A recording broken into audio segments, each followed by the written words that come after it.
Praise the Lord. அப்பொழுது கர்த்தர் அவனை நோக்கி பார்த்து, உனக்கு இருக்கிற இந்த பலத்தோடே போ, நீ இஸ்ரவேலை மீதியான் கைக்கு நீங்களாக்கி ரட்சிப்பா என்று சொல்லி கர்த்தருடைய தூதன் கிதியோனோடு கூட பேசுகிறதை நியாயாதிபதிகள் 6ஆம் அதிகாரம் 14ஆம் வசனத்தை நாம் வாசிக்கிறோம்.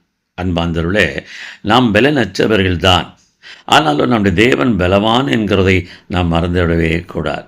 எனவே பலன் உள்ளவர்களுக்காகிலும் பலன் அற்றவர்களுக்காகிலும் உதவி செய்கிறது நம்முடைய தேவனாய் கர்த்தருக்கு லேசான ஒரு காரியம்.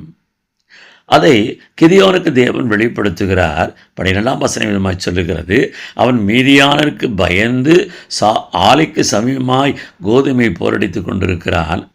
இதோ பராக்கிரமசாலிய கர்த்தர் உன்னோடு கூட இருக்கிறார். பிரியமானவர்களே, தேவன் உங்களோடு இருக்கிறார் என்கிறதை ஒருபோதும் மறந்து விடாதீர்கள். இரண்டாவது கிதியோனுக்கு வெளிப்படுகிற ஒரு வார்த்தை, அனுப்புகிற நான் அல்லவா, இருக்கிற பலத்தோடே போ.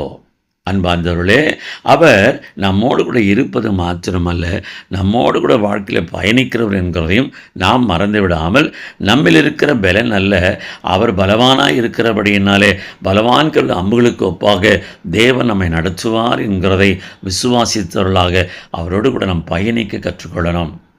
அந்த பயணத்திலே கிதியோன் வெறும் 300 பேரை கொண்டு 3 பிரிவாய் பிரித்து மீதியானுடைய பெரிய சேனையை எளிதாய் வெற்றி பெற்றார் என்று சொல்லி நாம் பார்க்கிறோம். எனவே ஒவ்வொரு நாளும் உங்கள் வாழ்க்கையின் பயணத்தில் அவரோடு கூட வாழ்கிறதற்கு கற்றுக்கொள்ளுங்கள். கர்த்தர் பெரிதான ரட்சிப்பை உங்களுக்கு மாத்திரமல்ல, உங்கள் மூலமாய் உங்களை சார்ந்த மக்களுக்கு தேவன் கட்டளையிடுவார். ஆமேன்.